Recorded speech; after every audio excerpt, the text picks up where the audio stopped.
this presentation on motivating employees by your Ascension Employee Assistance Program. My name is Erin, and I am one of the counselors with the Ascension EAP. And today we're going to talk about motivating employees, what that means, what that looks like, how to do that. If you are a leader or a supervisor who's looking to gain some strategies on motivating employees, this is going to be a great presentation for you. If you are an employee that's looking to just increase your motivation at work, I think you'll find some good strategies in this presentation as well. So let's go ahead and get started. Okay, so every leader wants to have a motivated workforce. I think that's fair and everyone would agree to that. But it's up to the leader to create that culture or engagement, offering the right kinds of rewards, overcoming obstacles, and providing resources for employees are really key factors in enhancing the motivation of the employees on our teams or in our workplaces. So it's all easy to say, right? And maybe a little bit harder to do, but hopefully this session is going to equip you with some good strategies, ideas, and tools that you can take away and take into your workforce to help start taking those next steps to motivating your employees. So our objectives today are pretty simple. We're going to talk about what motivation is. We're going to define it. We're going to discuss intrinsic motivation and extrinsic motivation, what both of those are. We're going to talk about barriers to motivation for employees, and we're going to consider different ways that we can work to increase motivation in your workplace. So that is what we're going to do today. So, yep, this presentation, it's a property of the Ascension Employee Assistance Program. There's a lot of good information in here. If there's any information that you would like to use in some other aspect of life, certainly definitely reach out to our office, talk with our training coordinator to make that happen. Okay, so we're going to start with the basics of motivation and motivation in the workplace. I think that it's probably no surprise, but that higher motivation in the workplace is correlated with some really positive things. So when we have employees that are motivated to be at work, we see increased productivity, we see better quality of work from those employees, we see increased employee commitment and engagement, lower absenteeism, lower turnover, better company reputation because the employees feel motivated, they feel happy, they enjoy being at work, and we see increased employee satisfaction. So those are all really good things that we want our employees to experience, that we all want to experience. If it's good for the company, it's good for the employee, everybody wins. That motivation, that sense of motivation has a direct connection to a workplace culture and what the culture is like in that workplace. And so if you think of a time maybe where you've either worked in a culture with low motivation or where employees were less motivated, you probably noticed lower quality of work from those employees, less engagement, less likely for them to go above and beyond or to take on extra work, more absenteeism. All of those kinds of behaviors and responses of lower motivation really also enhance the culture that happens in your workplace. So we were really looking for that motivation, that commitment, and that engagement. And so we're going to talk about some ways to make that happen today. But before we do that, we are just going to define motivation. I think pretty much everybody knows what motivation is, but we're going to dive into the two different types of motivation and how they're different. So here we go. Motivation, I think we all know, is a reason or reasons that people have for acting or behaving in a particular way. So that's pretty straightforward. Extrinsic motivation is the type of motivation we're going to talk about here. Extrinsic motivation, you might have heard about that, but this is when we're motivated to engage in a behavior because we want to earn some kind of reward or we want to avoid punishment or consequences. So a really great example of that extrinsic motivation is an employee saying, I created this list of resources for the client so my boss would get off my back, right? So they were trying to avoid being punished. They were trying to avoid a consequence. They were trying to just get some attention off of them. So they did their work. That is extrinsic motivation, when you're motivated by forces outside of you, okay? People around you, your environment, okay? Here we go again, another definition of motivation, okay? The general desire or willingness of someone to do something. And this really gets at the other kind of motivation that we're going to talk about today, and that's called intrinsic motivation. Intrinsic motivation comes from within a person, okay? Comes from within. It is something that that person does because that activity, that task is something they naturally enjoy. It's naturally satisfying for them. So using a similar example to the one we just did on the previous slide, this employee who's intrinsically motivated will create that list of resources for the client because they really wanted to help the client and they thought that information would be valuable to them. So their motivation for creating that list came from within and wanting to help rather than wanting to get the attention of their supervisor off of them with that extrinsic motivation. So it's really important to differentiate between those two different kinds of motivation. And when you think about people that you supervise or people that you work with or coworkers, you might be able to figure out or, pinpoint pretty easily who might be extrinsically motivated and who might be intrinsically motivated. Some people, it might be a little more challenging to figure out which way they're motivated, but those are generally the two types of motivation that drive us and the performance that we do at work. So we're going to spend a few minutes talking about that extrinsic motivation and kind of what some examples of that are. So here we go. We've got a list. Extrinsic motivators for employees are rewards like our paycheck, our benefits, getting paid time off at work, having a positive performance review. Like, I'm going to do these tasks. I don't really like them, but I'm going to try and do them well so I can get a good review, which will hopefully lead to a pay raise and, that trickle effect. Extrinsic motivation can also be recognition from coworkers, from supervisors or managers, from within the company, perks, rewards, gift cards that people might be awarded for good performance, or some kind of favor. If I do this and help with this extra task, then hopefully I can get some support or help with this other project I have coming up down the road. And sometimes we are driven by or motivated by consequences too, like we're trying to avoid corrective action of some kind, or we're trying to avoid being put on a performance improvement plan. Maybe we just don't want our supervisor or coworkers to be nagging on us, or maybe we've got frustrated coworkers and we're trying to keep things peaceful at work. So those are all examples of extrinsic motivation. Okay. And so when it comes to those extrinsic motivators, it's really important that we think about what we're rewarding in the different types of incentives that we provide for our employees. So if we have a pay for performance system in place for evaluations, we're rewarding quality and or quantity of work, depending on how your system works. But quantity and quality of work is what a pay for performance rewards. Longevity increases, those are pretty commonplaces. Those reward loyalty. So the longer someone is with the company, they get increases based on those years of service, and that rewards loyalty.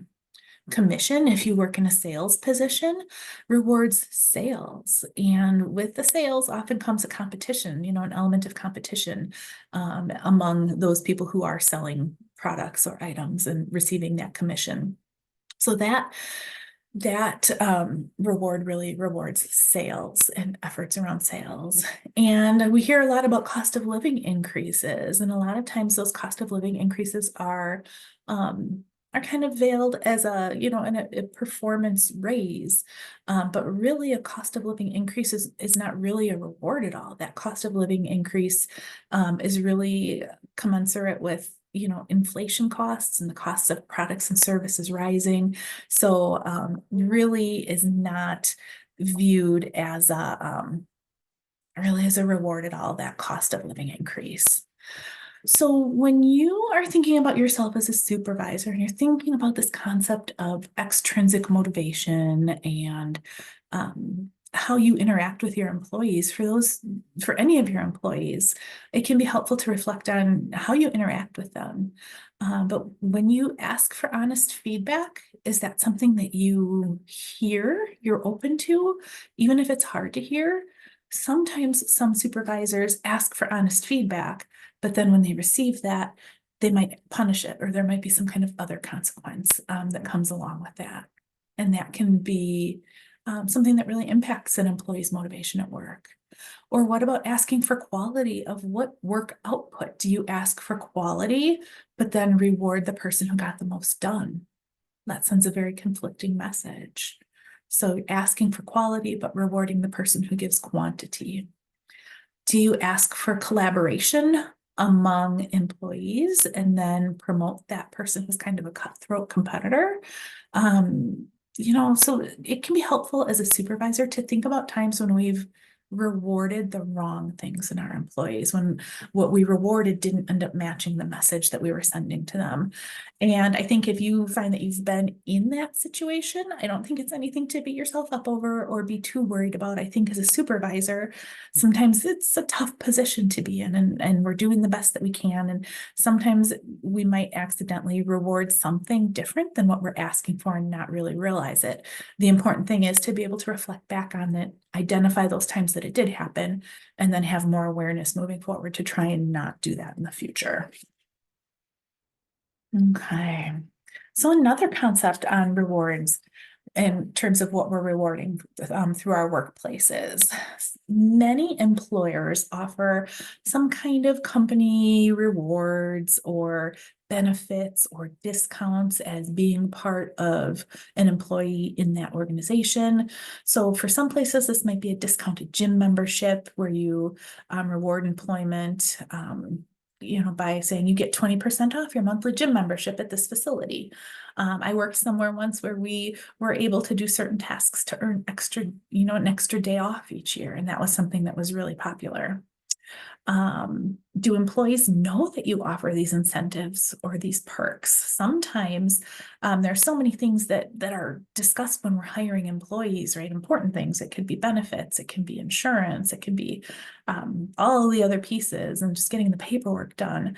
Sometimes we don't share information on what some of those perks are because there's so much information. We might just put a sheet in a folder talking about some of these extra perks. So employees might not even know if you do have extra perks that you're offering. The other thing to think about, though, is do employees see them as a reward? So sometimes for some people, a discounted gym membership might not be something they consider a reward. It might not be desirable for them. So that's something to consider. The other thing to consider is how we present this. The example on the slide, sign up for this newly discounted gym membership. Okay, that's one message. But when you say here at A&B Roofing, we value your well-being, that's why we're happy to offer you a discounted gym membership for you and your entire family. That sends a whole different message to those employees in terms of that benefit or that opportunity that's available to them. So what really motivates workers? We're going to take a minute here and think about what motivates our employees. What motivates you as an employee? What motivates the people you supervise or the people you lead? Or what supervises your coworker? Or what motivates your coworkers? That's something interesting to think about. I don't think it's something we give much thought to. So take a minute or two, or minute, and think about what is something that motivates people. There's lots of different options, but specifically at work, can you think of two things that might be really big motivators for people? There are a lot of different options to choose from. So I'll give you a second to think about that. And our next slide is going to list out some of the biggest motivators. So think about that for a minute. What really motivates workers? Okay. Do you have an idea or two, or maybe three? So here is what actually motivates people. So this is an interesting list. The most important job factors: salary, number one, salary. That might not be a surprise. Benefits, flexible scheduling, making a difference at work.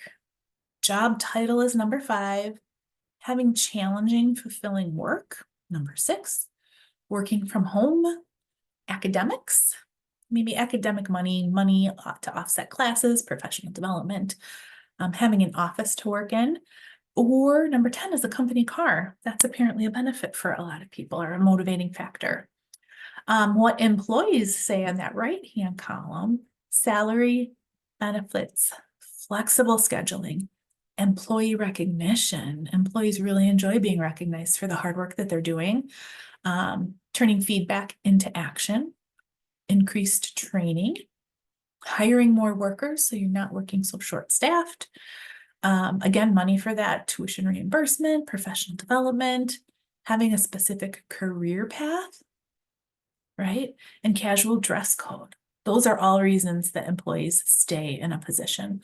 So when we look at these lists, both lists have the same top 3: salary, benefits, and flexible schedules are the top 3 things that are most important factors in a job and reasons people stay in a job. After that, they kind of differ a little bit, but there's some similarity. So did you get any of these right? Were you close to guessing any in the top 3 or even the top 5 on either list? Yeah, obviously this is going to vary from person to person and their specific life circumstances and things like that. But generally, these are the things that motivate people and encourage them to stay in their positions. Okay, so we're going to switch gears here and talk a little bit more about that intrinsic motivation that comes from within. So intrinsic motivation comes from that natural satisfaction of doing a task or doing a job. So if you think back to that slide we just saw, making a difference was number 4 on the list, and having challenging work to do was number 6 on the list. So when you think about where you work, to what extent do you think people work at your organization because they're intrinsically motivated? They have that desire or that drive to do the kind of work that is being done there. That's an interesting question. Yeah. And how do we enhance intrinsic motivation in the workplace? This one's a little different because this comes from the inside. So how do we tap into that and help someone grow their intrinsic motivation? So there are some ideas. To help enhance intrinsic motivation, one thing we can do is we can link effort to impact. So how does their job make a difference in other people's lives? And I think that that is a really important piece. There are some types of work that we do where it's really obvious. Like if we are a nurse and we are providing direct care to patients who are admitted into the hospital, it's pretty clear, right? The work that I'm doing has an impact on this employee. I'm helping them, I'm taking care of them, I'm supporting them. So that's a pretty obvious situation, but there are certain jobs or industries where it might not be as clear for that employee that the work that they're doing is making a difference in someone's life. And so it can be really helpful to give them specific examples, share success stories, really make it real for them so they understand the impact that their efforts are having in a way that maybe they can't see when they look at that on their own. Another way to enhance intrinsic motivation is to match job duties with the inherent strengths and interests of an individual. So this is something that we can't always do, right? Employees are hired to do a job, and we can't always match every single task to every single employee's interest. That's not logical, that's not feasible. But at the same time, if there are certain aspects that you can match, maybe certain projects or certain tasks, someone's really good and passionate about organizing, and that you have a task that is involving some of those skills, that might be a really great task to give that person. So when you can have the ability to match a task to someone's inherent strengths, that can also help enhance their intrinsic motivation because they're using their passion, their interests, the things that they're good at to complete that task that you're providing them. Okay. So when we're enhancing intrinsic motivation, if you have a low motivation employee, sometimes you might need to have a conversation with them and just really carefully point out how low motivation or their low engagement might be having an impact. Okay, maybe customers aren't being served or teammates are feeling let down. Sometimes we can let them know how we're feeling if that's appropriate to say, I'm feeling disappointed that this task didn't get done or that it wasn't done up to the quality that we need it to be. Guilt can also be a powerful motivator, but I will definitely caution you to make sure you're using that one sparingly. Some people are really, really sensitive to other people's feelings and thoughts, and if we are using guilt across the board to be a motivator, that's going to end up having a negative consequence in the long run. So if you do choose to use guilt as a motivator, just make sure that you use that sparingly with people. And with a call to action or some kind of willingness to help be part of the solution. How can I support you in this? What can I do to help you be successful? And then that last statement, I know you're capable of so much more. How can I help you improve? That will let an employee know that you are really there for them, you're supporting them, you're interested in helping them succeed. And that's a really, really nice feeling to know that your supervisor cares about you and is willing to help you in that way. Okay. So something that can kill intrinsic motivations, this is something we want to make sure that we work to avoid, is the concept of learned helplessness. And this term was coined in the 1960s. Martin Seligman, he began experiments on this concept called learned helplessness. Learned helplessness is a state that occurs after a person has experienced a stressful situation over and over and over again. And when that happens, they start to feel like they are unable to control or change the situations that are happening in their lives. So they just stop trying. Okay. Even when there are opportunities available to help them, to get them out of that situation, this learned helplessness has set in and they just don't take any effort or they don't make any effort or make any attempts to get out of that situation. And this translates into the workplace. So if an employee is constantly given negative feedback, no matter what they do, they might just give up. Or if an employee is really struggling with a certain task, maybe they need some more training or some more support, maybe a little more hands-on guidance in terms of learning that skill. If they're not getting that additional training or support to help them learn what they need to do, then they're going to possibly feel like they're in this stressful situation. They're not able to do it right, to do it better, to meet the expectation. They might just stop trying. So that idea of learned helplessness is a really helpful concept, especially when we're dealing with low motivation employees. Okay. So that was intrinsic and extrinsic motivation. And hopefully that gives you some good insight into what's motivating your employees.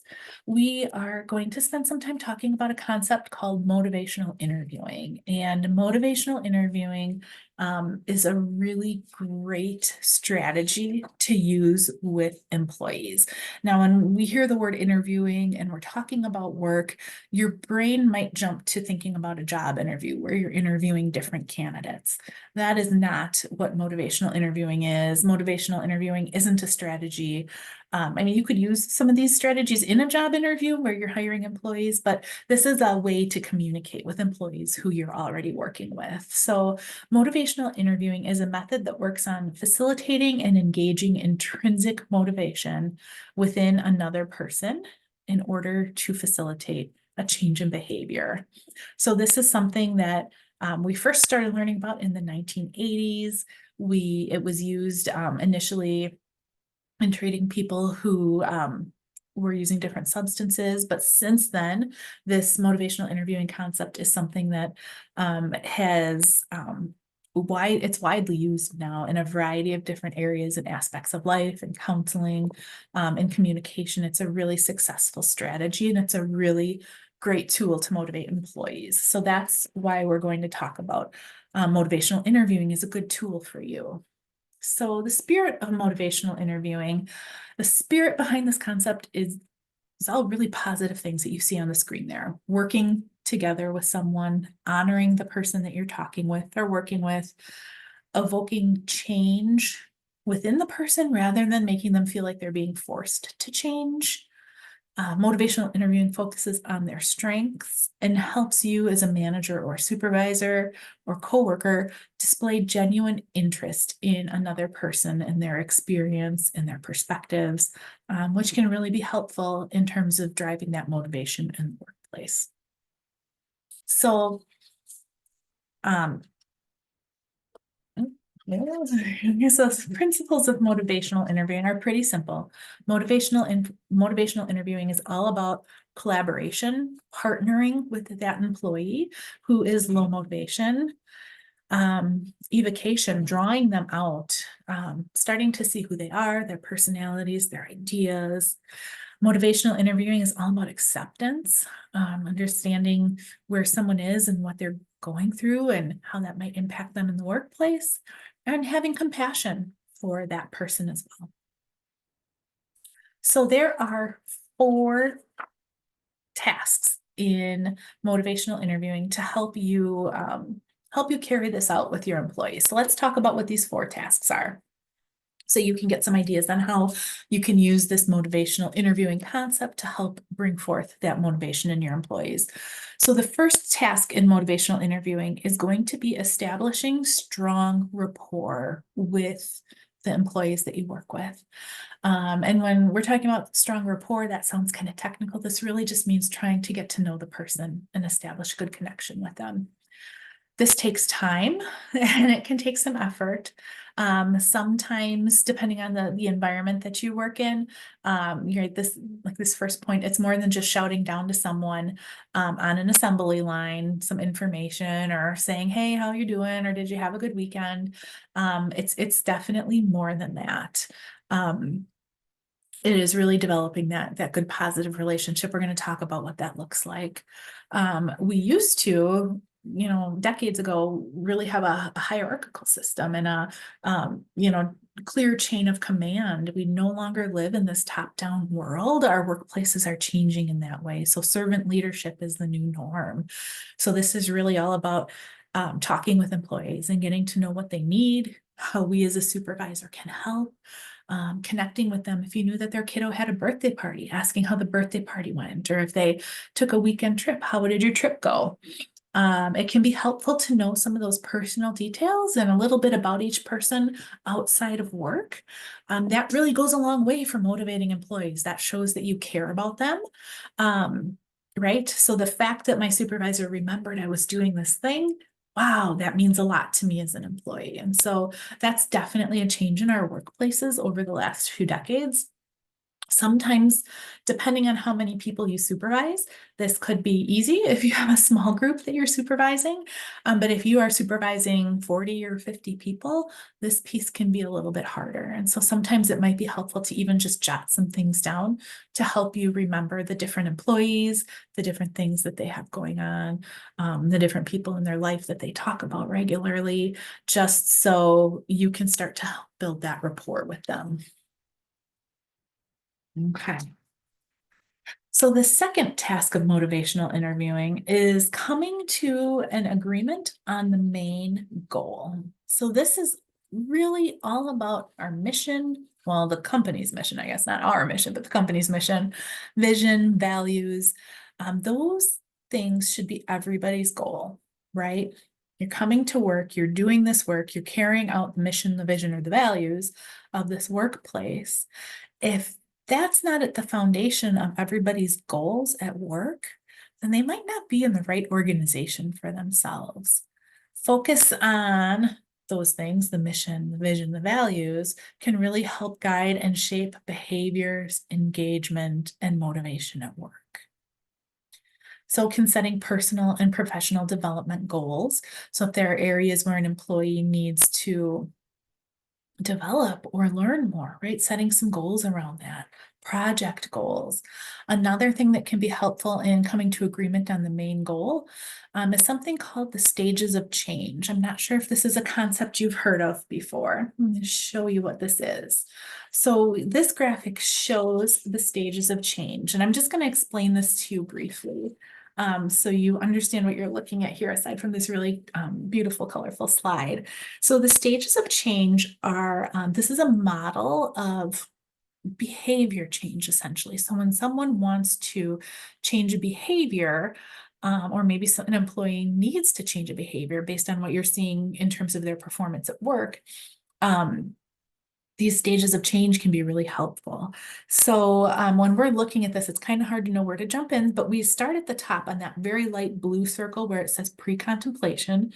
That is the first stage of behavior change. And when someone is in this pre-contemplation stage, they have really no intention on changing behavior. It's not on their mind at all. It's kind of out of sight, out of mind. You might tell them that something needs to change at work in terms of their behavior or their performance, but they might not really be ready in a spot to make those changes. They're in pre-contemplation. Contemplation, and that's what moves to the right. So we go from pre-contemplation to contemplation in the green box there. Contemplation is we are aware that there's a problem, but we're not really committed to taking action yet. Okay, so I recognize that my employer's told me I need to change some behavior.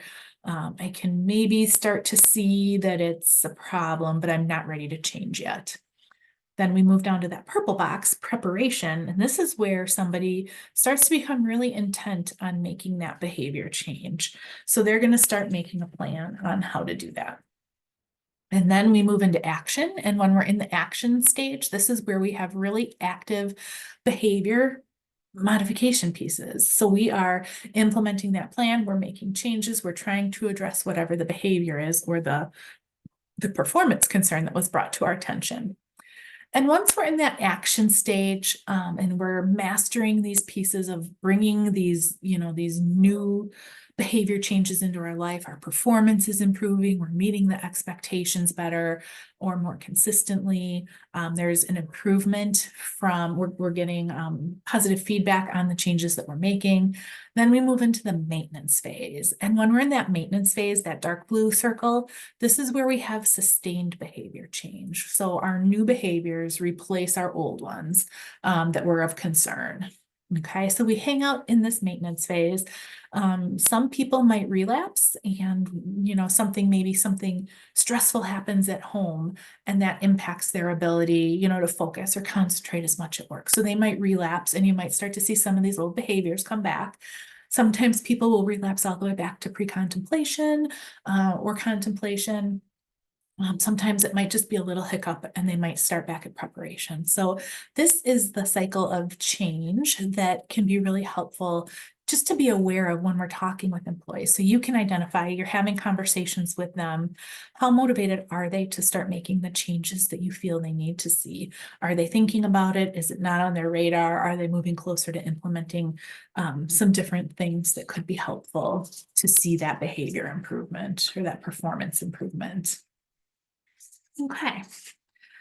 So our next task in motivational interviewing is evoking or drawing out change talk in people. And so these are statements that the employee will make that will show you that they're ready to make some change. So there's an acronym here to help you with this, to help draw out that change talk in employees. There's the OARS acronym, OARS, and this is asking open questions. This is providing affirmation on things that they're doing well or on important things that they're saying that you feel like are spot on. This is reflective listening and hearing what they have to say, not just dismissing it and moving forward with the difficult conversation you're trying to have, and summarizing all of the information you talked about so you're both on the same place at the end of that conversation. So those are some strategies that you can use to draw out change talk in employees who might be lacking motivation. So here's some more thoughts on that. Change talk. So what is change talk? Okay. Change talk favors change, behavior change, or doing things different or better in the workplace. The more change talk a person uses, the more likely they are to change, the closer they're getting to that action step in the stages of change model that I showed you. Change talk sounds like people saying things like, I will, I want to, I can, I might, it's important because so and so can help me, I will try, right? I think we hear those, and those all sound like statements of people wanting to do something, wanting to take some kind of action. So that's what we're looking for in our employees, is that change talk, that they're working to become more motivated. They're working to be more engaged. They're working to perform better or differently or more up to expectation. When we aren't hearing that change talk, what you're going to hear most likely is something called sustained talk. And so this is the opposite of change talk. But sustained talk is really rooted in difficulty making changes and being stuck in the spot of not making change. So these are statements like, I can't, I won't, I don't know how, it will never work, it's not that important, I can get by without this. So just want to point that out. So as you're talking with employees, you can keep an eye out for that change talk, work on some strategies to draw it out. If you're not able to draw it out, you might be hearing this sustained talk from them. Okay. So ask open-ended questions, right? I think sometimes this sounds like an easy thing to do, but sometimes when we're in the middle of a conversation with someone, it can be really difficult to think about ways to end a statement in an open-ended way. But they can be really general statements, like, tell me more about that. Help me understand why this happened. You can ask for elaboration or examples from the employee. I love this example. You said there might be some truth to the feedback that you aren't a good team player. Will you share an example? So why don't you think what do you think you might be doing that's not a good team player? Get their ideas and their perspective rather than just telling them that they're not a good team player. Help them feel heard and understood.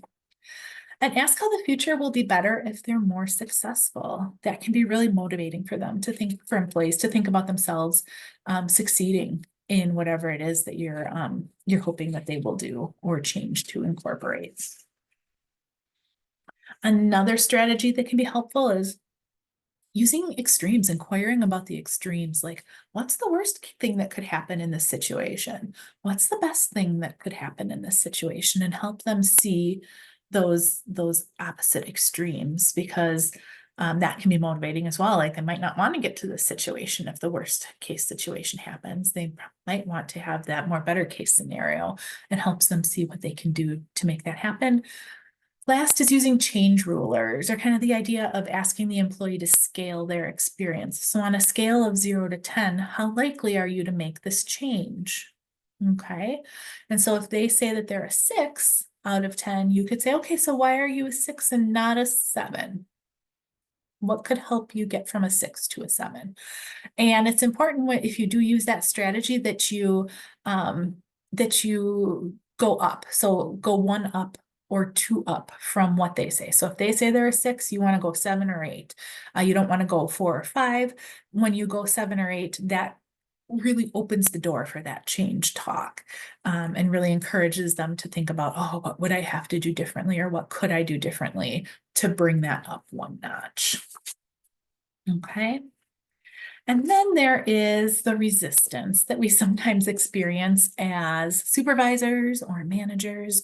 Employee resistance is something you might have encountered, or if you haven't, maybe you will in the future. Resistance comes from sustained talk. Okay. So when the employee has sustained talk, they're in a spot where they're not really ready to change their behavior. Okay. So their sustained talk is about their behavior. And there's also some discord present, whether disagreement, some kind of tension, inner conflict, insecurity in themselves. Discord is about the relationship. Okay. So sustained talk and discord combined can bring about resistance in employees. And so just want to talk a little bit about that resistance in employees because that's something that definitely happens, and it's helpful to know how to work with it. So when we have resistance in employees, something that's really a key concept of motivational interviewing is learning to roll with the resistance. We don't just chalk it up to that employee being difficult or uncooperative, but we learn to roll with that resistance with them. So we continue to do all the great motivational interviewing things that we have been doing. We're going to continue to use reflection. We're going to try to meet them where they are. And then we're going to try to just move the conversation forward just a little bit. So it might not be a big step that you might want to take, but we might need to just take baby steps to get to where we want to go. Sometimes it can be helpful to kind of side with the negative. And this is kind of an interesting concept. It feels counterintuitive because when we're supervising people, right, we are focused on what they should be doing, how they should be performing. But for some people, and if you've ever grown up with a teenager in the house, this is kind of a similar concept that, right, when you talk about shoulds, what should be done, what could be done, what's the best thing to do, sometimes people will go to the other extreme and say, okay, this person's telling me to do this, I'm going to do the opposite. And sometimes that can happen with our employees. They might not be aware that they're doing it. But there are some examples on the screen here. You think everyone on the team is out to get you. That's why you aren't giving any credibility to their feedback. So you kind of edge with that negative, kind of align with that and challenge a little bit. It sounds like you believe you're a great team player and there's no reason for you to make any changes. Is that right? Or even though you don't totally agree with the feedback, you're telling me that there are some things you could do to improve. Okay, so that kind of aligning with the negative in what they're saying can sometimes be a really powerful tool. Okay, and then the fourth task in motivational interviewing is planning, developing a goal and a plan with that employee. And so when we are doing that, we want to make sure that we are setting SMART goals. And those are goals that are specific, they're measurable, they're attainable, they're relevant, and they're timely. But the other thing that can be really helpful to consider is where that employee is on that stages of change concept. So if you've got somebody who's in the pre-contemplation stage or the contemplation stage, outlining steps of action might be really difficult for them. And so if if they are not, in that preparation, ready to action spot, then goals might need to be set around how to get them to preparation so they can then move into action. So that stages of change concept might be something to be mindful of as you're talking with employees. Okay, so that is our motivational interviewing concept. I hope that there were some good strategies in there in terms of talking with, interacting with, tips that you can use in terms of the approach on the conversation with employees when they are lacking that motivation. So some final thoughts here. Sometimes as supervisors or managers, we need to motivate people who are truly unmotivated. I'm not sure if you've been in that situation before.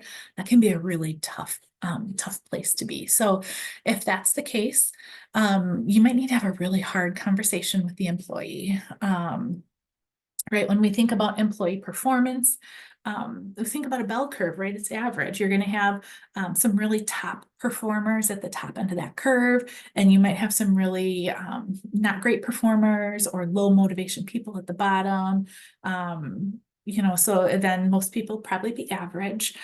So when you are working with those people who are completely lacking the motivation to do their job, it might be time to have a conversation with them that if you're not happy here, there are probably other places you could go that would better align with their interests, with their strengths, or even places they could go where they might feel more aligned with the vision, mission, and purpose of that organization, and let them know you'd be happy to give them a good reference to help them get there.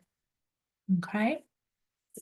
So just like we have those people on the bottom of the bell curve, we also have people at the top of the bell curve, right? Like motivating those top performers. Sometimes we tend to forget about motivating these people because they're often generally just so reliable and so dependable. Their work is It's always done. And so there's nothing that pops onto your radar as a concern, but it's really important that we do spend some time looking at how we're motivating our top performers as well. So this is continuing to challenge and reward them.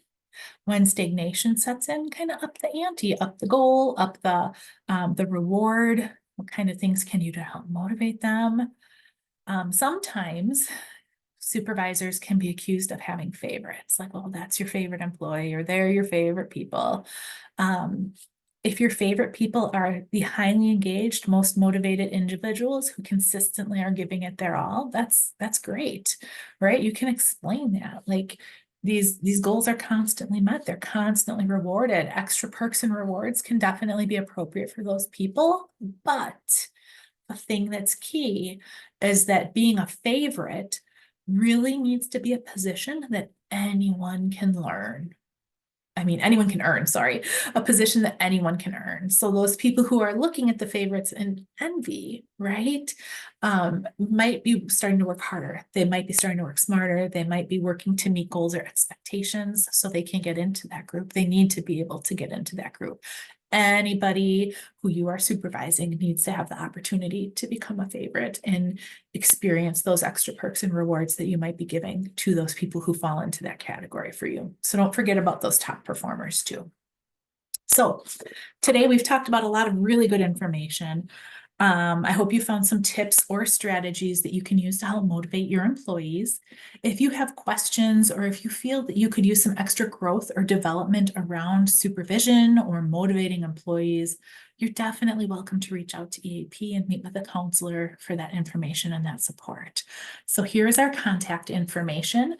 We're available. You can contact our office at the 1-800 number there on your screen.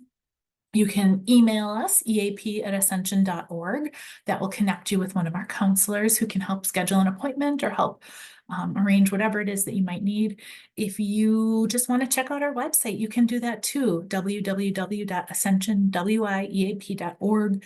We've got a lot of really great information and resources on there, a link to our YouTube page with all different training videos, and a lot of stuff. You can meet our staff there. You can request an appointment there. So that is all there and available for you. I hope that you were able to get some good information, some good tools, and some good tips from this presentation today on motivating employees, and we will see you soon. Thanks.